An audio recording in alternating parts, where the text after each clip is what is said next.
Koreya ta'lim tizimini yana bir yoqadigan tarafi hamma narsa tekilligi. Farzandlarim bog'cha maktabga 4 yildan beri borishadi, biror marta ham pul so'rashmagan. Aksincha, bog'cha maktabdan juda ko'plab sovg'alar olib kelishadi. Masalan, o'g'lim yaqinda bog'chada yo'l harakat qoidalari haqida o'rganishgan va har bir bolaga shunaqa soyabon berishgan.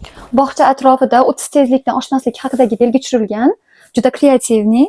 Qizim esa yaqinda maktabda koreys bug'doyi haqida o'rganishibdi va uyga sovg'a sifatida 1 kilogramm un, kuksu va bug'doydan tayyorlangan shirinlik berib yuborishibdi. Hayron qolganim, sovg'alar o'quv dasturiga moslab olinadi, mavzuga doir bo'ladi. Ota-onalarni ham esdan chiqarishmaydi, sovg'alarni birga ochamiz. Qizim maktabdan chiqib bolalar markaziga boradi. Yaqinda o'quvchilar bilan birga ota-onalarni yil oxiri munosabati bilan ziyofatga taklif qilishdi. Ziyofat oxirida bizga shunaqa sovg'a berishdi.